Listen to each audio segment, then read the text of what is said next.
ਸਤਿ ਸ਼੍ਰੀ ਅਕਾਲ ਜੀ। ਤੁਸੀਂ ਪ੍ਰਾਈਮ ਮਿਨਿਸਟਰ ਟੈਲੀਵਿਜ਼ਨ ਦੇਖ ਰਹੇ ਹੋ। ਮੈਂ ਹਾਂ ਸਵਰਨ ਸਿੰਘ ਟਹਿਣਾ ਤੇ ਹਰ ਰੋਜ਼ ਦੀ ਤਰ੍ਹਾਂ ਹੀ ਦੋਸਤੋ ਪ੍ਰੋਗਰਾਮ ਖਬਰ ਦੀ ਖਬਰ ਲੈ ਕੇ ਹਾਜ਼ਰ ਹਾਂ। ਪਹਿਲੀ ਵੱਡੀ ਖਬਰ ਦੇ ਵੱਲ ਜਾਣ ਤੋਂ ਪਹਿਲਾਂ ਪੰਜਾਬ ਦੇ ਮੌਸਮ ਦੀ ਹਾਲ ਬਿਆਨੀ ਕਰਨੀ ਬਣਦੀ ਹੈ। ਅੱਜ ਪੰਜਾਬ ਦੇ ਕਈ ਹਿੱਸਿਆਂ ਦੇ ਵਿੱਚ ਵਾਹਵਾ ਮੀਂਹ ਪਿਆ। ਜਲੰਧਰ ਦੇ ਵਿੱਚ ਅੱਜ ਚੋਖਾ ਮੀਂਹ ਪੈ ਗਿਆ। ਮੋਹਾਲੀ ਦੇ ਵਿੱਚ ਬੜਾ ਮੀਂਹ ਪੈਣ ਦੀਆਂ ਖਬਰਾਂ ਪ੍ਰਾਪਤ ਹੋਈਆਂ। ਕਈ ਹੋਰ ਸ਼ਹਿਰਾਂ ਪਿੰਡਾਂ ਦੇ ਵਿੱਚੋਂ ਵੀ ਇਹੋ ਜਿਹੀਆਂ ਖਬਰਾਂ ਆਈਆਂ ਕਿ ਕਈ ਥਾਵਾਂ ਦੇ ਉੱਤੇ ਗੋਡੇ ਗੋਡੇ ਪਾਣੀ ਖੜ੍ਹ ਗਿਆ। ਲੋਕ ਉਹ ਕਾਫੀ ਇਸ ਵਕਤ ਪਰੇਸ਼ਾਨ ਵੀ ਹੋਏ ਆ, ਕਿਉਂਕਿ ਆਪਾਂ ਜਾਣਦੇ ਹਾਂ ਕਿ ਪੰਜਾਬ ਦੀਆਂ ਸੜਕਾਂ ਕਿੰਨੀਆਂ ਕੁ ਖੂਬਸੂਰਤ ਹੈ। ਕਈ ਥਾਵਾਂ ਦੇ ਉੱਤੇ ਗਟਰ ਦੇ ਢੱਕਣ ਵੀ ਨਹੀਂ ਲੱਗੇ ਹੁੰਦੇ। ਸੋ ਲੋਕ ਆ ਜਿਹੜੇ ਉਹਨਾਂ ਥਾਵਾਂ ਦੇ ਉੱਤੇ ਡਿੱਗ ਡਿੱਗ ਕੇ ਅੱਜ ਮੀਡੀਏ ਦੇ ਉੱਤੇ, ਸੋਸ਼ਲ ਮੀਡੀਆ ਦੇ ਉੱਤੇ ਖਬਰਾਂ ਵੀ ਪਾਉਂਦੇ ਰਹੇ ਆ ਕਿ ਆਹ ਹਾਲ ਆ ਸਾਡੇ ਇਲਾਕੇ ਦੇ ਵਿੱਚ, ਸਾਡੇ ਨਗਰ ਖੇੜੇ ਦੇ ਵਿੱਚ, ਜਿੱਥੇ ਕਿ ਖੂਬਸੂਰਤੀ ਤੇ ਜਿੱਥੇ ਵਿਕਾਸ ਆ ਜਿਹੜਾ ਉਹ ਠਾਠਾ ਮਾਰਦਾ ਫਿਰਦਾ। ਮੌਸਮ ਵਿਭਾਗ ਦੇ ਵੱਲੋਂ ਭਵਿੱਖਬਾਣੀ ਕੀਤੀ ਗਈ ਹੈ ਕਿ ਆਉਂਦੇ 48 ਘੰਟਿਆਂ ਦੇ ਵਿੱਚ ਪੰਜਾਬ ਦੇ ਅੰਦਰ ਫਿਰ ਕਈ ਥਾਵਾਂ ਦੇ ਉੱਤੇ ਮੀਂਹ ਪੈਣ ਦੀ ਸੰਭਾਵਨਾ। 48 ਘੰਟੇ ਦੇ ਵਿੱਚ ਬੱਦਲਵਾਈ ਕਈ ਥਾਵਾਂ ਤੇ ਰਹਿਣੀ ਆ ਤੇ ਤਪਸ਼ ਆ ਜਿਹੜੀ, ਤਾਪਮਾਨ ਆ ਜਿਹੜਾ ਉਹ ਆਮ ਨਾਲੋਂ ਥੱਲੇ ਰਹਿਣਾ। ਹੁਣ ਅਗਲੀ ਖਬਰ ਦੇ ਵੱਲ ਜਾਣ ਤੋਂ ਪਹਿਲਾਂ ਇੱਕ ਹੋਰ ਟਿੱਪਣੀ ਕਰਨੀ ਬਣਦੀ ਹੈ। ਪਿਛਲੇ ਦਿਨੀ ਅਸੀਂ ਇਸੇ ਪ੍ਰੋਗਰਾਮ ਦੇ ਵਿੱਚ ਇਹ ਗੱਲ ਸਾਂਝੀ ਕੀਤੀ ਸੀ ਕਿ ਇੱਕ ਕੈਬਨਿਟ ਮੰਤਰੀ ਨੇ, ਅਰਜੁਨ ਰਾਮ ਮੇਘਵਾਲ, ਉਹਨਾਂ ਨੇ ਇਹ ਗੱਲ ਕਹੀ ਸੀ ਜੀ ਕਿ ਜੇਕਰ ਤੁਸੀਂ ਭਾਬੀ ਜੀ ਪਾਪੜ ਖਾਓਗੇ ਤਾਂ ਕਰੋਨਾ ਦੂਰ ਭੱਜੂਗਾ। ਉਹ ਗਏ ਸੀ ਇੱਕ ਪ੍ਰੋਗਰਾਮ ਦੇ ਵਿੱਚ ਭਾਬੀ ਜੀ ਪਾਪੜ ਨੂੰ ਲਾਂਚ ਕਰਨ ਦੇ ਲਈ, ਉਹਨੂੰ ਰਿਲੀਜ਼ ਕਰਨ ਦੇ ਲਈ, ਲੋਕ ਅਰਪਣ ਕਰਨ ਦੇ ਲਈ। ਉਸ ਮੌਕੇ ਉਹਨਾਂ ਨੇ ਪੈਕਟ ਹੱਥ ਦੇ ਵਿੱਚ ਫੜਿਆ ਤੇ ਕਹਿੰਦੇ ਜੀ ਆਹ ਭਾਬੀ ਜੀ ਪਾਪੜ ਆ, ਜੇਕਰ ਤੁਸੀਂ ਇਹਨੂੰ ਖਾਓਗੇ ਤਾਂ ਤੁਹਾਡੀ ਇਮਿਊਨਿਟੀ ਸਟਰੋਂਗ ਹੋਊਗੀ ਤੇ ਫਿਰ ਤੁਸੀਂ ਕਰੋਨਾ ਨੂੰ ਮਾਤ ਪਾਓਗੇ। ਪਰ ਪਤਾ ਇਹ ਲੱਗਾ ਕਿ ਹੁਣ ਜਨਾਬ ਆਪ ਕਰੋਨਾ ਪੀੜਤ ਹੋ ਚੁੱਕੇ ਆ। ਇਸ ਵਕਤ ਉਹ ਏਮਸ ਦੇ ਵਿੱਚੋਂ ਆਪਣਾ ਇਲਾਜ ਕਰਵਾ ਰਹੇ ਆ। ਸੋ ਕਹਿਣ ਦਾ ਭਾਵ ਇਹ ਆ ਕਿ ਲੋਕਾਂ ਨੂੰ ਭਾਰਤ ਦੇ ਨੇਤਾ ਇਹੋ ਜਿਹੇ ਪਾਠ ਪੜ੍ਹਾਉਂਦੇ ਆ। ਕੋਈ ਕਹਿੰਦਾ ਜੀ ਪਿਸ਼ਾਬ ਪੀ ਲਓ, ਕੋਈ ਕਹਿੰਦਾ ਜੀ ਗੋਹਾ ਮਲ ਲਓ, ਕੋਈ ਕਹਿੰਦਾ ਜੀ ਆਹ ਕਰ ਲਓ, ਕੋਈ ਕਹਿੰਦਾ ਪਾਪੜ ਖਾ ਲਓ, ਕੋਈ ਕਿਵੇਂ ਕੋਈ ਕਿਵੇਂ। ਇਹੋ ਜਿਹੀਆਂ ਊਲ ਜਲੂਲ ਗੱਲਾਂ ਕਰਦੇ ਆ ਕਿ ਮੈਂ ਸੋਚਦਾ ਹੁੰਦਾ ਕਿ ਦੁਨੀਆ ਭਰ ਦੇ ਵਿੱਚ ਵਸਦੇ ਲੋਕ ਆ ਜਿਹੜੇ, ਜੇਕਰ ਸਾਡੇ ਭਾਰਤ ਦੇ ਵਿੱਚੋਂ ਪੈਦਾ ਹੁੰਦੀਆਂ ਖਬਰਾਂ ਨੂੰ ਆਪਣੀ ਜ਼ੁਬਾਨ ਦੇ ਵਿੱਚ ਜਾਣਨ ਤਾਂ ਉਹਨਾਂ ਨੂੰ ਕਿੰਨੀ ਹੈਰਾਨੀ ਹੁੰਦੀ ਹੋਊਗੀ ਵੀ ਕਿਹੋ ਜਿਹੇ ਲੋਕਾਂ ਦਾ ਦੇਸ਼ ਬਣਦਾ ਜਾ ਰਿਹਾ ਭਾਰਤ। ਭਾਰਤ ਦੇ ਨੇਤਾ ਕਿਹੋ ਜਿਹੀਆਂ ਮੂਰਖਤਾ ਵਾਲੀਆਂ ਗੱਲਾਂ ਕਰਦੇ ਆ ਵੀ ਪਾਪੜਾਂ ਦੇ ਨਾਲ ਹੁਣ ਕਰੋਨਾ ਠੀਕ ਹੋਣਾ। ਤੇ ਜੇਕਰ ਪਾਪੜ ਦੇ ਨਾਲ ਕਰੋਨਾ ਠੀਕ ਹੁੰਦਾ ਹੈ ਤੇ ਆਪਾਂ ਇਸ ਵਕਤ ਏਮਸ ਦੇ ਵਿੱਚ ਕਿਹੜੀ ਗੱਲੋਂ ਦਾਖਲ ਆ? ਆਪਾਂ ਨੂੰ ਇਸ ਵਕਤ ਕਿਲੋ 1.5 ਕਿਲੋ ਪਾਪੜ ਹੀ ਖਾ ਲੈਣੇ ਚਾਹੀਦੇ ਆ। ਸੋ ਪਤਾ ਨਹੀਂ ਅਰਜੁਨ ਰਾਮ ਮੇਘਵਾਲ ਹੋਰਾਂ ਨੇ ਪਾਪੜ ਘੱਟ ਖਾਦੇ ਆ ਜਾਂ ਖਾਣੇ ਭੁੱਲ ਗਏ, ਇਸ ਕਰਕੇ ਉਹਨਾਂ ਦੀ ਇਮਿਊਨਿਟੀ ਸਟਰੋਂਗ ਨਹੀਂ ਹੋ ਸਕੀ ਤੇ ਇਸ ਵਕਤ ਉਹ ਏਮਸ ਦੇ ਵਿੱਚ ਪਏ ਆ। ਅਸੀਂ ਚਾਹੁੰਦੇ ਆ ਕਿ ਸਾਰੇ ਲੋਕ ਤੰਦਰੁਸਤ ਰਹਿਣ, ਕਿਉਂਕਿ ਪਿਛਲੇ 24 ਘੰਟਿਆਂ ਦੇ ਵਿੱਚ 64,000 ਕੇਸ ਨਵਾਂ ਆਇਆ ਭਾਰਤ ਦੇ ਵਿੱਚ। ਅੰਕੜਾ ਬੜਾ ਇਹ ਚਿੰਤਾਜਨਕ ਆ ਤੇ ਡਰਾਉਣ ਵਾਲਾ ਵੀ। ਹੁਣ ਜੇ ਪਹਿਲੀ ਉਸ ਵੱਡੀ ਖਬਰ ਦੇ ਵੱਲ ਜਾਂਦੇ ਆ ਜਿਹੜੀ ਕਿ ਸ਼੍ਰੀ ਗੁਰੂ ਗ੍ਰੰਥ ਸਾਹਿਬ ਜੀ ਦੇ 267 ਸਰੂਪਾਂ ਦੇ ਗਾਇਬ ਹੋਣ ਦੇ ਨਾਲ ਜੁੜੀ ਹੋਈ ਹੈ, ਤਾਂ ਉਸ ਮਾਮਲੇ ਦੇ ਵਿੱਚ ਰਾਜਨੀਤੀ ਵੀ ਚੱਲਦੀ ਹੈ। ਇੱਕ ਦੂਜੇ ਦੇ ਉੱਤੇ ਦੋਸ਼ ਕਦੋਸ਼ ਦਾ ਸਿਲਸਿਲਾ ਵੀ ਜਾਰੀ ਹੈ। ਆਪਾਂ ਇਹ ਵੀ ਜਾਣਦੇ ਹਾਂ ਕਿ ਬਰਗਾੜੀ ਦੇ ਵਿੱਚੋਂ ਜਾਂ ਬੁਰਜ ਜਵਾਹਰ ਸਿੰਘ ਵਾਲਾ ਦੇ ਵਿੱਚੋਂ ਗੁਰੂ ਗ੍ਰੰਥ ਸਾਹਿਬ ਜੀ ਦੇ ਸਰੂਪ ਆ ਜਿਹੜੇ, ਉਹਨਾਂ ਦੇ ਨਾਲ ਜੋ ਕੁਝ ਵਾਪਰਿਆ ਤੇ ਜਿਸ ਤਰੀਕੇ ਦੀਆਂ ਖਬਰਾਂ ਆਈਆਂ ਉਹਦੇ ਉੱਤੇ ਰਾਜਨੀਤੀ ਵੀ ਹੋਈ। ਪਰ ਇੱਕ ਗੁਰੂ ਗ੍ਰੰਥ ਸਾਹਿਬ ਜੀ ਦਾ ਸਰੂਪ ਗਾਇਬ ਹੋ ਜੇ ਜਾਂ ਬੇਅਦਬੀ ਹੋ ਜੇ ਤਾਂ ਮੁੱਦਾ ਬਣ ਜਾਂਦਾ। ਪਰ ਹੁਣ 267 ਸਰੂਪ ਆ ਜਿਹੜੇ ਉਹ ਗਾਇਬ ਹੋਏ ਆ। ਪੰਜਾਬ ਦੀਆਂ ਕਿੰਨੀਆਂ ਕੁ ਪੰਥਕ ਜਥੇਬੰਦੀਆਂ ਜਿਨ੍ਹਾਂ ਨੇ ਇਸ ਮਾਮਲੇ ਦੇ ਉੱਤੇ ਚਰਚਾ ਕੀਤੀ ਹੈ, ਕਿਹੜੇ ਤਖਤ ਦੇ ਜਥੇਦਾਰ ਸਾਹਿਬਾਨ ਨੇ ਇਸ ਮਾਮਲੇ ਦੇ ਉੱਤੇ ਮੁੱਦਾ ਬਣਾਇਆ? ਨਾ ਇਸ ਵਕਤ ਧਿਆਨ ਸਿੰਘ ਮੰਡ ਹੋਰਾਂ ਨੇ ਕੋਈ ਖੁੱਲ੍ਹ ਕੇ ਵਿਰੋਧ ਕੀਤਾ, ਨਾ ਅਮਰੀਕ ਸਿੰਘ ਅਜਨਾਲਾ ਹੋਰਾਂ ਨੇ ਖੁੱਲ੍ਹ ਕੇ ਵਿਰੋਧ ਕੀਤਾ, ਨਾ ਹੀ ਜਿਹੜੀਆਂ ਹੋਰ ਜਥੇਬੰਦੀਆਂ ਨੇ ਉਹਨਾਂ ਦੇ ਵੱਲੋਂ ਕੁਝ ਕਿਹਾ ਗਿਆ। ਸਾਰੇ ਦਬਵੀਂ ਸੁਰ ਦੇ ਵਿੱਚ ਇਸ ਵਕਤ ਉਵੇਂ ਚੱਲ ਰਹੇ ਆ ਜਿਵੇਂ ਕੁਝ ਹੋਇਆ ਹੀ ਨਹੀਂ ਹੁੰਦਾ। ਇਸ ਮਾਮਲੇ ਦੇ ਉੱਤੇ ਰਣਜੀਤ ਸਿੰਘ ਢੱਡਰੀਆਂ ਵਾਲਿਆਂ ਹੋਰਾਂ ਨੇ ਬੜੀ ਤਕੜੀ ਤਕਰੀਰ ਕੀਤੀ ਹੈ, ਬੜੀ ਉਹਨਾਂ ਨੇ ਭਾਵਪੂਰਤ ਸਪੀਚ ਕੀਤੀ ਹੈ। ਉਹਨਾਂ ਨੇ ਇਹ ਗੱਲ ਕਹੀ ਹੈ ਵੀ ਸ਼੍ਰੋਮਣੀ ਗੁਰਦੁਆਰਾ ਪ੍ਰਬੰਧਕ ਕਮੇਟੀ ਦੇ ਪ੍ਰਧਾਨ, ਇੱਥੋਂ ਦੇ ਸਕੱਤਰ, ਬਾਕੀ ਜਿਹੜੇ ਵੀ ਇਹਨਾਂ ਦੇ ਐਡਵਾਈਜ਼ਰੀ ਕਮੇਟੀ ਦੇ ਵਿੱਚ ਆ ਜਾਂ ਜਿੰਨੇ ਵੀ ਹੋਰ ਲੋਕ ਆ, ਉਹਨਾਂ ਦੇ ਮੂੰਹ ਦੇ ਵਿੱਚ ਇਸ ਵਕਤ ਘੁੰਗੜੀਆਂ ਪਈਆਂ ਹੋਈਆਂ। ਤੇ ਜਿਹੜੇ ਵੀ ਲੋਕ ਹੁਣ ਤੱਕ ਸਾਡਾ ਜਾਂ ਹੋਰ ਵੱਖ-ਵੱਖ ਮਸਲਿਆਂ ਦੇ ਉੱਤੇ ਵਿਰੋਧ ਕਰਦੇ ਹੁੰਦੇ ਆ, ਇਹ ਗੱਲ ਕਹਿੰਦੇ ਹੁੰਦੇ ਆ ਕਿ ਉਹਨੂੰ ਪੰਥ ਦੇ ਵਿੱਚੋਂ ਕੱਢ ਦਿਓ, ਉਹਦੇ ਲਈ ਕਮੇਟੀ ਬਣਾ ਲਓ, ਉਹਦੇ ਲਈ ਆਹ ਕਰ ਲਓ, ਸਿੱਖੀ ਨੂੰ ਖਤਰਾ ਪੈਦਾ ਹੋ ਗਿਆ, ਗੁਰੂ ਗ੍ਰੰਥ ਸਾਹਿਬ ਜੀ ਦਾ ਸਤਿਕਾਰ ਨਹੀਂ ਕੀਤਾ ਜਾ ਰਿਹਾ। ਉਹ ਲੋਕ ਹੁਣ ਕਿਹੜੇ ਪਾਸੇ ਚਲੇ ਗਏ? ਉਹ ਹੁਣ ਕਿੱਥੇ ਗਏ? ਉਹ ਕੋਮਾ ਦੇ ਵਿੱਚ ਕਿਹੜੀ ਗੱਲੋਂ ਚਲੇ ਗਏ? ਇਸ ਵਕਤ ਉਹਨਾਂ ਤਖਤਾਂ ਦੇ ਜਥੇਦਾਰ ਕਿਉਂ ਨਹੀਂ ਬੋਲਦੇ ਗਏ? ਇਸ ਵਕਤ ਕਾਰਜਕਾਰੀ ਜਥੇਦਾਰ ਆ ਜਿਹੜੇ ਉਹ ਕਿਹੜੀ ਗੱਲੋਂ ਨਹੀਂ ਬੋਲ ਰਹੇ? ਇਸ ਵਕਤ ਕਿਹੜੇ ਕਾਰਨ ਆ ਜਿਹਦੇ ਕਰਕੇ ਇਹ ਸਾਰੇ ਮਾਮਲੇ ਦੇ ਉੱਤੇ ਦਬਾਅ ਬਣਾਇਆ ਜਾ ਰਿਹਾ, ਪੋਚਾ ਫੇਰਨ ਦੀ ਕੋਸ਼ਿਸ਼ ਕੀਤੀ ਜਾ ਰਹੀ ਹੈ? ਗੁਰੂ ਗ੍ਰੰਥ ਸਾਹਿਬ ਜੀ ਦਾ ਇੱਕ ਸਰੂਪ ਨਹੀਂ, 267 ਸਰੂਪ ਗਾਇਬ ਹੋਏ ਹੋਣ ਤੇ ਇਸ ਮਾਮਲੇ ਨੂੰ ਇਸ ਵਕਤ ਭੁਲਾਉਣ ਦੀ ਕੋਸ਼ਿਸ਼ ਕੀਤੀ ਜਾ ਰਹੀ ਹੋਵੇ, 45 ਕਮੇਟੀ ਬਣਾ ਕੇ ਬੁੱਤਾ ਸਾਰਿਆ ਜਾ ਰਿਹਾ ਹੋਵੇ। ਤੇ ਰਣਜੀਤ ਸਿੰਘ ਢੱਡਰੀਆਂ ਵਾਲਿਆਂ ਨੇ ਇਹ ਵੀ ਗੱਲ ਕਹੀ ਹੈ ਦੋਸ਼ਾਂ ਦੇ ਰੂਪ ਦੇ ਵਿੱਚ, ਖਦਸ਼ੇ ਦੇ ਰੂਪ ਦੇ ਵਿੱਚ, ਕਿ ਸਾਨੂੰ ਇਹ ਜਾਪਦਾ ਹੈ ਕਿ ਇਹ ਸਰੂਪ ਇਹਨਾਂ ਨੇ ਵੇਚ ਦਿੱਤੇ ਆ, ਸਸਤੇ ਮੁੱਲ ਦੇ ਉੱਤੇ, ਅੱਧੇ ਮੁੱਲ ਦੇ ਉੱਤੇ ਹੋ ਸਕਦਾ ਵੇਚ ਦਿੱਤੇ ਹੋਣ। ਤੇ ਉਹਨਾਂ ਨੇ ਇਹ ਵੀ ਗੱਲ ਕਹੀ ਹੈ ਕਿ ਜੇਕਰ ਮੀਡੀਆ ਦੇ ਸਾਹਮਣੇ ਇਹ ਮੁੱਦਾ ਨਾ ਆਉਂਦਾ, ਇਹਨਾਂ ਨੇ 267 ਸਰੂਪ ਸ਼ਾਇਦ ਉੱਥੇ ਨਵੇਂ ਰੱਖ ਦੇਣੇ ਸੀ। ਸੋ ਕਹਿਣ ਦਾ ਭਾਵ ਇਹ ਹੈ ਕਿ ਉਹਨਾਂ ਨੇ ਤਿੱਖੀ ਤਕਰੀਰ ਕੀਤੀ ਹੈ, ਉਹਨਾਂ ਨੇ ਲਾਹਣਤਾਂ ਵੀ ਪਾਈਆਂ। ਇਹ ਵੀ ਗੱਲ ਕਹੀ ਹੈ ਕਿ ਜਿਹੜੇ ਵੀ ਪ੍ਰਬੰਧਕ ਹੈ ਉਹਨਾਂ ਨੂੰ ਲੱਖ ਲੱਖ ਲਾਹਣਤਾਂ। ਸੋ ਉਹਨਾਂ ਦੀ ਇਸ ਤਕਰੀਰ ਦੇ ਉੱਤੇ ਆਉਂਦੇ ਸਮੇਂ ਦੇ ਵਿੱਚ ਕੀ ਪ੍ਰਤੀਕਿਰਿਆ ਆਉਂਦੀ ਹੈ ਇਹ ਤਾਂ ਵਕਤ ਦੱਸੂਗਾ, ਪਰ ਬਹੁਤੀਆਂ ਗੱਲਾਂ ਉਹਨਾਂ ਦੀਆਂ ਸਹੀ ਹੈ। ਕਿਸੇ ਨੂੰ ਹੋ ਸਕਦਾ ਇਹ ਗੱਲਾਂ ਚੁਭਣ, ਪਰ ਇਹ ਗੱਲ ਸੱਚੀ ਹੈ ਕਿ ਸਾਡੇ ਗੁਰੂ ਸਾਹਿਬਾਨ ਆ ਜਿਹੜੇ ਉਹ ਗਾਇਬ ਕਰ ਦਿੱਤੇ ਗਏ ਆ, ਤੇ ਅਸੀਂ ਸਾਰੇ ਚੁੱਪ ਵੱਟੀ ਬੈਠੇ ਆ। ਪੰਥਕ ਜਥੇਬੰਦੀਆਂ ਚੁੱਪ ਵੱਟੀ ਬੈਠੀਆਂ। ਜਿਹੜੇ ਲੋਕ ਇਹ ਗੱਲ ਕਹਿੰਦੇ ਆ ਕਿ ਅਸੀਂ ਸਿੱਖ ਧਰਮ ਦੀ ਅਗਵਾਈ ਕਰਨ ਵਾਲੇ ਆ, ਉਹ ਇਸ ਵਕਤ ਚੁੱਪ ਵੱਟੀ ਬੈਠੇ ਆ। ਜਿਹੜੀਆਂ ਪੰਥਕ ਪਾਰਟੀਆਂ, ਪੰਜਾਬ ਦੀਆਂ ਰਾਜਨੀਤਿਕ ਪਾਰਟੀਆਂ ਜਿਹੜੀਆਂ ਪੰਥਕ, ਉਹ ਵੀ ਇਸ ਮਾਮਲੇ ਦੇ ਉੱਤੇ ਘੇਸਲ ਮਾਰ ਕੇ ਬੈਠੀਆਂ, ਕਿਉਂਕਿ ਸਾਰਿਆਂ ਦੇ ਆਪੋ ਆਪਣੇ ਗਾਉਂ ਆ, ਕਿਉਂਕਿ ਸਾਰੀਆਂ ਸਿਆਸੀ ਪਾਰਟੀਆਂ ਆਪੋ ਆਪਣੇ ਮੁਫਾਦ ਦੇ ਲਈ ਲੜਾਈ ਲੜਦੀਆਂ। ਇਸ ਵਕਤ ਉਹਨਾਂ ਨੂੰ ਇਹ ਜਾਪਦਾ ਕਿ ਇਸ ਮਾਮਲੇ ਨੂੰ ਭੁੱਲਣ ਦੇ ਵਿੱਚ ਹੀ ਸਾਡਾ ਫਾਇਦਾ। ਪਹਿਲਾਂ ਇਸ ਰਿਪੋਰਟ ਦਾ ਵੇਰਵਾ ਤੇ ਬਾਅਦ ਵਿੱਚ ਕਰਾਂਗੇ ਟਿੱਪਣੀ। ਸ਼੍ਰੀ ਗੁਰੂ ਗ੍ਰੰਥ ਸਾਹਿਬ ਜੀ ਦੇ 267 ਸਰੂਪ ਖੁਰਦ-ਬੁਰਦ ਹੋਣ ਦੇ ਮਾਮਲੇ ਵਿੱਚ ਸਿੱਖ ਪ੍ਰਚਾਰਕ ਰਣਜੀਤ ਸਿੰਘ ਢੱਡਰੀਆਂ ਵਾਲਿਆਂ ਨੇ ਸ਼੍ਰੋਮਣੀ ਕਮੇਟੀ ਤੇ ਸਵਾਲ ਚੁੱਕੇ ਨੇ। ਰਣਜੀਤ ਸਿੰਘ ਦਾ ਕਹਿਣਾ ਕਿ SGPC ਹੁਣ ਅਖਬਾਰਾਂ ਵਿੱਚ ਇਸ਼ਤਿਹਾਰ ਦੇ ਕੇ ਗਾਇਬ ਹੋਏ ਸਰੂਪਾਂ ਨੂੰ ਲੱਭ ਰਹੀ ਹੈ, ਪਰ ਪਹਿਲਾਂ SGPC ਕਿੱਥੇ ਸੀ ਜਦੋਂ ਇਹ ਸਰੂਪ ਗਾਇਬ ਹੋਏ ਸਨ। ਭਾਈ ਢੱਡਰੀਆਂ ਵਾਲਿਆਂ ਨੇ ਕਿਹਾ ਕਿ ਸ਼੍ਰੋਮਣੀ ਕਮੇਟੀ ਕਹਿੰਦੀ ਹੈ ਕਿ ਅਸੀਂ ਗੁਰੂ ਦੇ ਸੋਨੇ, ਗੁਰੂ ਦੀ ਗੋਲਕ ਤੇ ਗੁਰੂ ਦੇ ਨਾਮ ਦੇ ਉੱਤੇ ਲਈਆਂ ਹੋਈਆਂ ਜ਼ਮੀਨਾਂ ਦੀ ਰਾਖੀ ਕਰ ਰਹੇ ਹਾਂ, ਪਰ ਗੁਰੂ ਦੀ ਰਾਖੀ ਕਿਹੜੀ ਗੱਲੋਂ ਨਹੀਂ ਕੀਤੀ ਗਈ। ਉਹਨਾਂ ਨੇ ਕਿਹਾ ਕਿ ਬਰਗਾੜੀ ਦੇ ਵਿੱਚ ਤਾਂ ਗੁਰੂ ਸਾਹਿਬ ਜੀ ਦਾ ਇੱਕ ਸਰੂਪ ਚੁੱਕਿਆ ਗਿਆ, ਪਰ SGPC ਕੋਲੋਂ ਤਾਂ 267 ਸਰੂਪ ਗਾਇਬ ਹੋ ਗਏ। ਭਾਈ ਢੱਡਰੀਆਂ ਵਾਲਿਆਂ ਨੇ ਕਿਹਾ ਕਿ ਇੰਜ ਜਾਪ ਰਿਹਾ ਕਿ ਇਹ ਸਰੂਪ ਗਾਇਬ ਨਹੀਂ ਹੋਏ, ਸਗੋਂ ਘੱਟ ਮੁੱਲ ਦੇ ਉੱਤੇ ਵੇਚ ਦਿੱਤੇ ਗਏ ਨੇ। ਉਹਨਾਂ ਨੇ ਕਿਹਾ ਕਿ ਜਥੇਦਾਰ ਉਹਨਾਂ ਦੇ ਉੱਤੇ ਤਾਂ ਬਹੁਤ ਜਲਦ ਕਮੇਟੀਆਂ ਬਣਾ ਦਿੰਦੇ ਨੇ ਤੇ ਅਮਰੀਕ ਸਿੰਘ ਅਜਨਾਲਾ ਵਰਗੇ ਉਹਨਾਂ ਦੇ ਦੀਵਾਨ ਬੰਦ ਕਰਵਾਉਣ ਦੇ ਲਈ ਧਰਨੇ ਲਾ ਦਿੰਦੇ ਨੇ, ਪਰ ਹੁਣ ਜਦੋਂ ਗੁਰੂ ਸਾਹਿਬ ਜੀ ਦੇ 267 ਸਰੂਪ ਗਾਇਬ ਹੋਏ ਨੇ ਤਾਂ ਅਜਨਾਲਾ ਨੇ SGPC ਦੇ ਦਫ਼ਤਰ ਅੱਗੇ ਧਰਨਾ ਕਿਉਂ ਨਹੀਂ ਲਾਇਆ। ਉਹਨਾਂ ਨੇ ਕਿਹਾ ਕਿ 267 ਸਰੂਪ ਗਾਇਬ ਹੋਣੇ ਕੋਈ ਮਾਮੂਲੀ ਗੱਲ ਨਹੀਂ। ਹੁਣ ਉਹ ਪੁੱਛਣਾ ਚਾਹੁੰਦੇ ਨੇ ਕਿ ਇਸ ਮਾਮਲੇ ਦੇ ਉੱਤੇ ਕਿਸ ਤੇ ਕਾਰਵਾਈ ਹੋਈ ਹੈ। ਇਸ ਖਬਰ ਦੇ ਉੱਤੇ ਟਿੱਪਣੀ ਕਰਦੇ ਦੋਸਤੋ, ਪਹਿਲੀ ਗੱਲ ਤਾਂ ਅਸੀਂ ਕਹਾਂਗੇ ਸਾਰੇ ਹੀ ਧਰਮਾਂ ਦਾ ਸਤਿਕਾਰ ਕਰਨਾ ਬਣਦਾ ਹੈ, ਸਾਰੇ ਹੀ ਗ੍ਰੰਥਾਂ ਦੇ ਉੱਤੇ ਸਤਿਕਾਰ ਦੀ ਭਾਵਨਾ ਹੋਣੀ ਚਾਹੀਦੀ ਹੈ, ਕਿਸੇ ਧਰਮ ਦੇ ਉੱਤੇ ਕੋਈ ਟਿੱਪਣੀ ਨਹੀਂ ਹੋਣੀ ਚਾਹੀਦੀ। ਪਰ ਗੱਲ ਜਦੋਂ ਅਸੀਂ ਤਰਕ ਦੀ ਕਰਦੇ ਹਾਂ ਤਾਂ ਫਿਰ ਉਦੋਂ ਤਰਕ ਸੁਣਨਾ ਵੀ ਚਾਹੀਦਾ ਤੇ ਸਮਝਾਉਣਾ ਵੀ ਚਾਹੀਦਾ। ਇਸ ਵਕਤ ਗਿਆਨੀ ਇਕਬਾਲ ਸਿੰਘ ਆ ਜਿਹੜੇ, ਜਿਨ੍ਹਾਂ ਨੇ ਪਿਛਲੇ ਦਿਨੀ ਇਹ ਗੱਲ ਕਹੀ ਸੀ ਕਿ ਲਵ ਤੇ ਕੁਸ਼ ਦੇ ਵੰਸ਼ਜ ਦੇ ਵਿੱਚੋਂ ਸਾਡੇ ਗੁਰੂ ਸਾਹਿਬਾਨ ਆ, ਉਹਨਾਂ ਨੇ ਤਾਂ ਇਹ ਵੀ ਗੱਲ ਕਹਿਤੀ ਸੀ ਕਿ ਲਵ ਦੇ ਵੰਸ਼ਜ ਦੇ ਵਿੱਚੋਂ ਗੁਰੂ ਗੋਬਿੰਦ ਸਿੰਘ ਆ ਤੇ ਕੁਸ਼ ਦੇ ਵੰਸ਼ਜ ਦੇ ਵਿੱਚੋਂ ਗੁਰੂ ਨਾਨਕ ਦੇਵ ਜੀ ਹੈ। ਤੇ ਇਸ ਮਾਮਲੇ ਦੇ ਉੱਤੇ ਨਾ ਤਾਂ ਉਹ ਲੋਕ ਬੋਲੇ ਜਿਹੜੇ ਕਿ ਸਰਬੱਤ ਖਾਲਸਾ ਦੇ ਵੱਲੋਂ ਚੁਣੇ ਗਏ ਜਥੇਦਾਰ ਸੀ, ਨਾ ਹੀ ਇਸ ਵਕਤ ਪੰਥਕ ਜਥੇਬੰਦੀਆਂ ਬੋਲ ਰਹੀਆਂ। ਕੁਝ ਇੱਕ ਨੂੰ ਛੱਡ ਕੇ ਸਾਰੀਆਂ ਜਥੇਬੰਦੀਆਂ ਨੇ ਆਪਣੀਆਂ ਮੂੰਹ ਦੇ ਵਿੱਚ ਘੁੰਗਣੀਆਂ ਪਾਈਆਂ ਹੋਈਆਂ। ਉਹ ਕਿਹੜੇ ਕਾਰਨ ਆ ਜਿਹਦੇ ਕਰਕੇ ਗਿਆਨੀ ਇਕਬਾਲ ਸਿੰਘ ਦੇ ਖਿਲਾਫ ਨਾ ਤਾਂ ਇਸ ਵਕਤ ਭਾਈ ਗੋਬਿੰਦ ਸਿੰਘ ਲੌਂਗੋਵਾਲ ਬੋਲਦੇ ਆ, ਨਾ ਹੀ ਇਸ ਵਕਤ ਬਾਕੀ ਤਖਤਾਂ ਦੇ ਜਥੇਦਾਰ ਬੋਲ ਰਹੇ ਆ, ਨਾ ਹੀ ਇਸ ਵਕਤ ਗਿਆਨੀ ਹਰਪ੍ਰੀਤ ਸਿੰਘ ਬੋਲ ਰਹੇ ਆ, ਨਾ ਹੀ ਇਸ ਵਕਤ ਕੋਈ ਹੋਰ ਬੁੱਧੀਜੀਵੀ ਬੋਲ ਰਿਹਾ। ਇਹਦੇ ਪਿੱਛੇ ਵਜ੍ਹਾ ਕੀ ਹੋਈ? ਭਾਈ ਰਣਜੀਤ ਸਿੰਘ ਢੱਡਰੀਆਂ ਵਾਲਿਆਂ ਨੇ ਕਿਹਾ ਜੀ ਕਿ ਇਹਦੇ ਪਿੱਛੇ ਵਜ੍ਹਾ ਇਹ ਹੈ ਕਿ ਸਾਡੇ ਕਈ ਗ੍ਰੰਥਾਂ ਦੇ ਵਿੱਚ ਇਹ ਸਾਰਾ ਕੁਝ ਲਿਖਿਆ ਗਿਆ, ਤੇ ਜੇਕਰ ਗਿਆਨੀ ਇਕਬਾਲ ਸਿੰਘ ਦੇ ਉੱਤੇ ਇਹ ਕਾਰਵਾਈ ਕਰਨਗੇ, ਉਹਨਾਂ ਨੇ ਇੱਕ ਨਹੀਂ 20 ਗ੍ਰੰਥ ਲਿਆ ਕੇ ਮੂਹਰੇ ਰੱਖ ਦੇਣੇ ਆ ਵੀ ਇਹਨਾਂ ਦੇ ਵਿੱਚ ਇਹ ਸਾਰਾ ਕੁਝ ਲਿਖਿਆ। ਤੇ ਢੱਡਰੀਆਂ ਵਾਲਿਆਂ ਨੇ ਇਹ ਗੱਲ ਕਹੀ ਹੈ ਕਿ ਰੌਲਾ ਇੱਥੇ ਹੀ ਆ, ਜਦੋਂ ਅਸੀਂ ਕਹਿੰਦੇ ਆ ਕਿ ਗ੍ਰੰਥਾਂ ਦੇ ਵਿੱਚ ਗਲਤ ਬਹੁਤ ਕੁਝ ਲਿਖਿਆ ਹੋਇਆ, ਉਦੋਂ ਕਈਆਂ ਨੂੰ ਪਿੱਸੂ ਪੈ ਜਾਂਦੇ ਆ, ਉਦੋਂ ਇਹ ਗੱਲ ਕਹਿੰਦੇ ਜੀ ਕਿ ਬਹੁਤ ਮਾੜਾ ਕਰਤਾ, ਇਹਦੇ ਤਾਂ ਉਹ ਗੱਲਾਂ ਦੱਸ ਦਿੱਤੀਆਂ ਜਿਹੜੀਆਂ ਕਿ ਦੱਸਣੀਆਂ ਨਹੀਂ ਸੀ ਚਾਹੀਦੀਆਂ। ਪਰ ਅੱਜ ਦੀ ਤਰੀਕ ਦੇ ਵਿੱਚ ਗਿਆਨੀ ਇਕਬਾਲ ਸਿੰਘ ਵਰਗੇ ਬੰਦੇ ਜਦੋਂ ਕਹਿੰਦੇ ਆ ਕਿਸੇ ਪ੍ਰਮਾਣਿਕ ਗੱਲ ਦੇ ਨਾਲ ਹੀ ਕਹਿੰਦੇ ਹੋਣਗੇ, ਹੁਣ ਉਹਦੇ ਉੱਤੇ ਕਾਰਵਾਈ ਕਰਕੇ ਦਿਖਾਈ ਜਾਵੇ। ਉਹਨਾਂ ਨੇ ਖੁੱਲੀ ਚੁਣੌਤੀ ਦਿੱਤੀ ਹੈ ਕਿ ਜੇਕਰ ਹਿੰਮਤ ਹੈ ਤਾਂ ਗਿਆਨੀ ਇਕਬਾਲ ਸਿੰਘ ਨੂੰ ਅਕਾਲ ਤਖਤ ਸਾਹਿਬ ਦੇ ਉੱਤੇ ਜਥੇਦਾਰ ਸਾਹਿਬ ਆ ਜਿਹੜੇ ਉਹ ਤਲਬ ਕਰਕੇ ਦਿਖਾਉਣ, ਨਾਲੇ ਪਤਾ ਲੱਗ ਜੂ ਵੀ ਕੀ ਹੈ ਤੇ ਕੀ ਨਹੀਂ ਹੈ। ਉਹਨਾਂ ਨੇ ਕਿਹਾ ਜੀ ਕਿ ਇਸ ਵਕਤ ਭਾਰਤ ਦੇ ਪ੍ਰਧਾਨ ਮੰਤਰੀ ਨਰਿੰਦਰ ਮੋਦੀ ਇਹ ਗੱਲ ਕਹਿ ਰਹੇ ਆ ਕਿ ਗੁਰੂ ਗੋਬਿੰਦ ਸਿੰਘ ਜੀ ਨੇ ਵੀ ਰਮਾਇਣ ਰਚੀ ਸੀ। ਹੁਣ ਕਿਸੇ ਦੇ ਵਿੱਚ ਹਿੰਮਤ ਹੈ ਤਾਂ ਜਥੇਦਾਰ ਸਾਹਿਬ ਜਾਂ ਸ਼੍ਰੋਮਣੀ ਕਮੇਟੀ ਦੇ ਪ੍ਰਧਾਨ ਜਾਂ ਬਾਕੀ ਵੱਖ-ਵੱਖ ਸਿਆਸੀ ਧਿਰਾਂ ਦੇ ਆਗੂ ਜਾਂ ਜਿੰਨੀਆਂ ਵੀ ਇਸ ਵਕਤ ਪੰਜਾਬ ਦੇ ਵਿੱਚ ਵੱਖ-ਵੱਖ ਸਿੱਖ ਜਥੇਬੰਦੀਆਂ ਹੈਗੀਆਂ, ਉਹ ਬੋਲ ਕੇ ਦਿਖਾਉਣ ਕਿ ਪ੍ਰਧਾਨ ਮੰਤਰੀ ਨਰਿੰਦਰ ਮੋਦੀ ਨੇ ਗਲਤ ਕੀਤਾ। ਉਹਨਾਂ ਦੇ ਕੋਲੇ ਕੋਈ ਪ੍ਰਮਾਣ ਨਹੀਂ, ਉਹਨਾਂ ਨੂੰ ਸਿੱਖ ਇਤਿਹਾਸ ਦੇ ਬਾਬਤ ਸਮਝ ਨਹੀਂ, ਤੇ ਇਸ ਕਰਕੇ ਉਹਨਾਂ ਨੂੰ ਅਕਾਲ ਤਖਤ ਸਾਹਿਬ ਦੇ ਉੱਤੇ ਤਲਬ ਕਰਨ ਦੀ ਇੱਕ ਵਾਰ ਗੱਲ ਕਰਕੇ ਦਿਖਾਈ ਜਾਵੇ, ਕਿਉਂਕਿ ਉਹਨਾਂ ਦੀ ਪੇਸ਼ ਹੀ ਨਹੀਂ ਚੱਲਦੀ ਉੱਥੇ।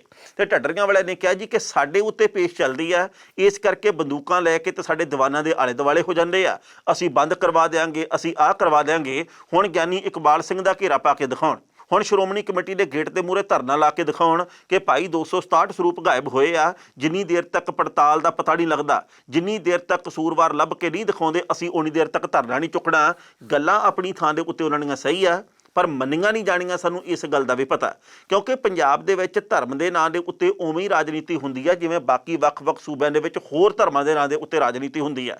ਸ਼੍ਰੋਮਣੀ ਗੁਰਦੁਆਰਾ ਪ੍ਰਬੰਧਕ ਕਮੇਟੀ ਦੇ ਵੱਲੋਂ ਬਹੁਤ ਕੁਝ ਕੀਤਾ ਜਾਂਦਾ ਹੈ ਜਿਹੜਾ ਕਿ ਚੰਗਾ ਵੀ ਹੈ ਤੇ ਕੁਝ ਕੁ ਚੰਗੇ ਤੋਂ ਉਲਟ ਵੀ ਆਉਂਦਾ ਸਾਹਮਣੇ, ਇਹਦੇ ਬਾਬਤ ਵੀ ਖਬਰਾਂ ਆਉਂਦੀਆਂ।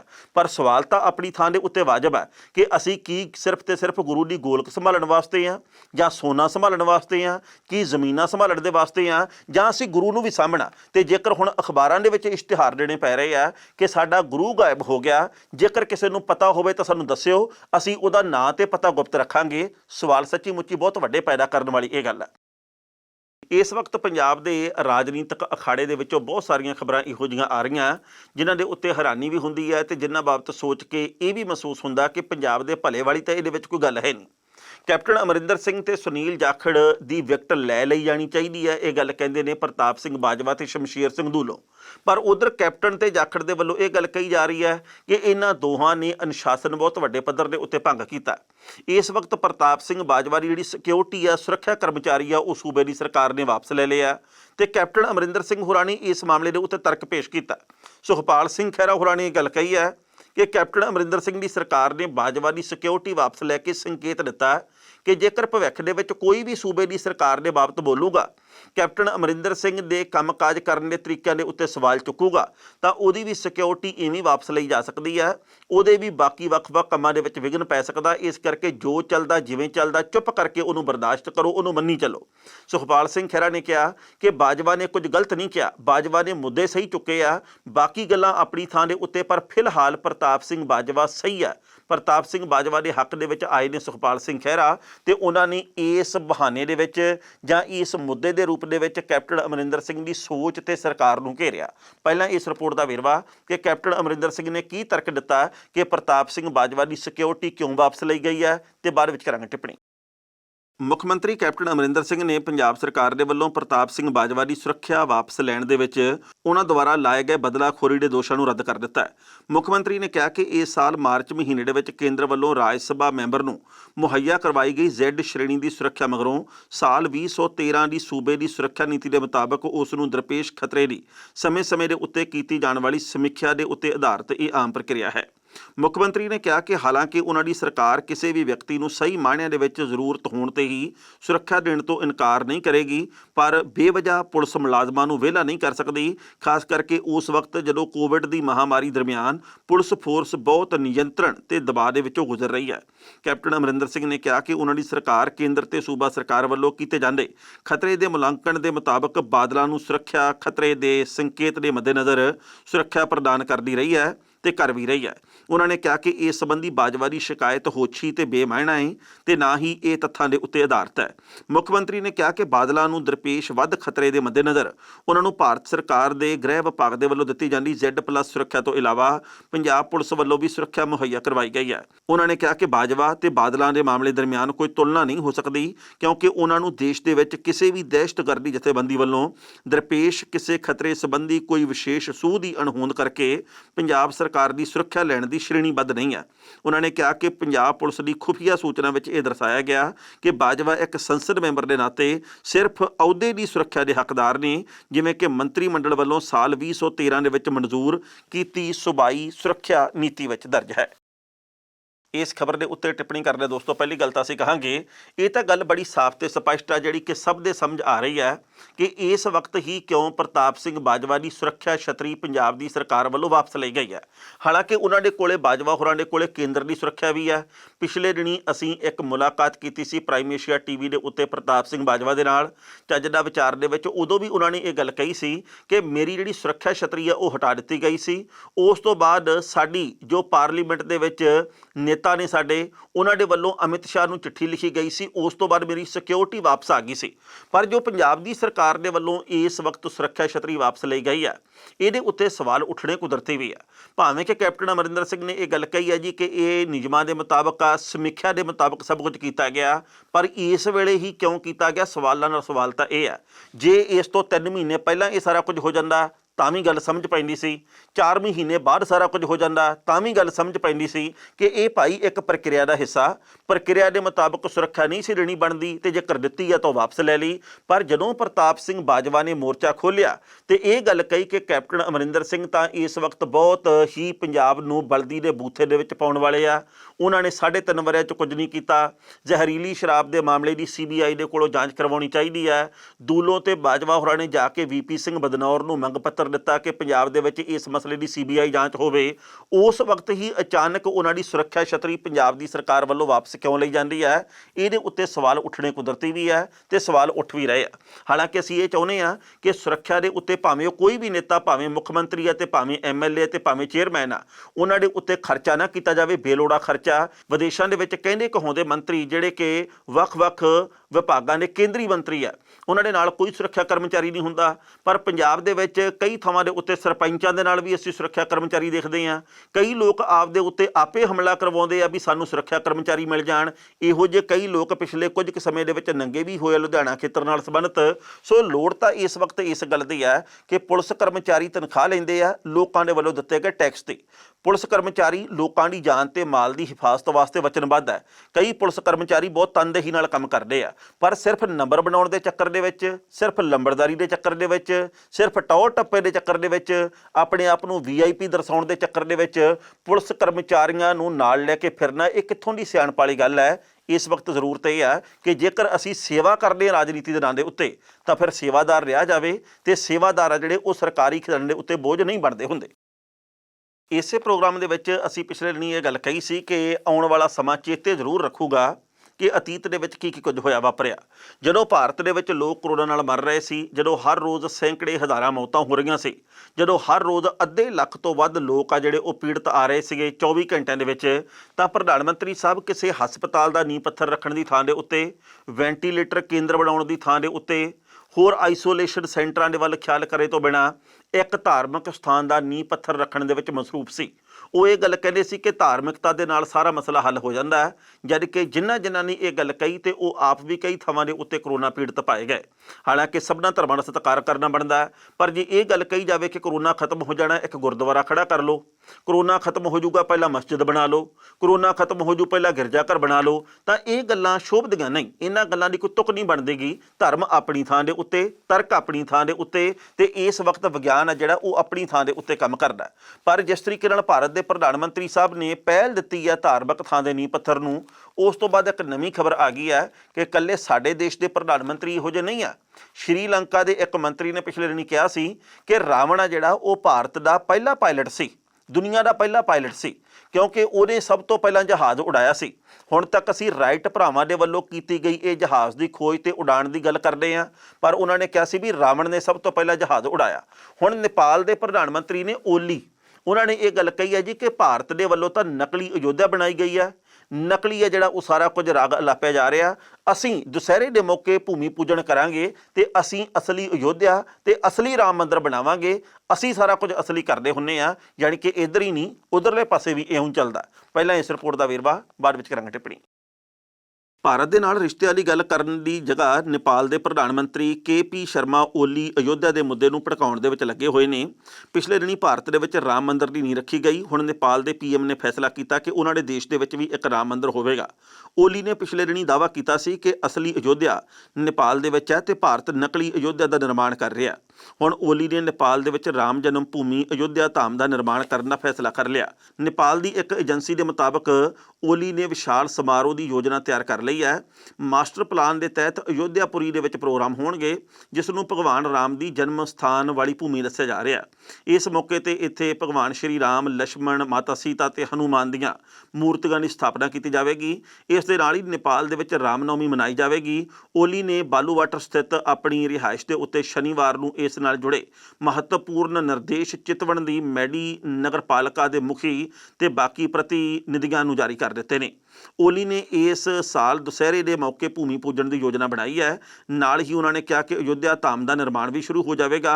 ਉਹਨਾਂ ਨੇ ਕਿਹਾ ਸੀ ਜੀ ਕਿ ਭਗਵਾਨ ਦਾ ਜਨਮ ਨੇਪਾਲ ਦੇ ਅਯੋਧਿਆ ਪਿੰਡ ਦੇ ਵਿੱਚ ਹੀ ਹੋਇਆ ਸੀ, ਨਾ ਕਿ ਭਾਰਤ ਦੇ ਵਿੱਚ ਜਿਵੇਂ ਕਿ ਦਾਅਵਾ ਕੀਤਾ ਜਾ ਰਿਹਾ। ਇਸ ਤੋਂ ਬਾਅਦ ਦੋਵਾਂ ਦੇਸ਼ਾਂ ਵਿਚਾਲੇ ਇੱਕ ਡਿਪਲੋਮੈਟਿਕ ਵਿਵਾਦ ਵੀ ਸ਼ੁਰੂ ਹੋ ਗਿਆ ਸੀ। ਇਸ ਖਬਰ ਦੇ ਉੱਤੇ ਟਿੱਪਣੀ ਕਰ ਰਹੇ ਦੋਸਤੋ, ਪਹਿਲੀ ਗੱਲ ਤਾਂ ਅਸੀਂ ਕਹਾਂਗੇ ਇਹ ਸਾਡੇ ਦੇਸ਼ ਤੇ ਸਾਡੇ ਗਵਾਂਢੀ ਦੇਸ਼ਾਂ ਦੇ ਨੇਤਾਵਾਂ ਦੀ, ਖਾਸ ਕਰਕੇ ਪ੍ਰਧਾਨ ਮੰਤਰੀਆਂ ਦੀ ਸੂਝ ਦਾ ਇੱਕ ਨਮੂਨਾ ਕਿ ਉਹ ਕਿਹੜੀ ਥਾਂ ਦੇ ਉੱਤੇ ਖੜੇ ਬੌਧਿਕ ਪੱਧਰ ਤੇ।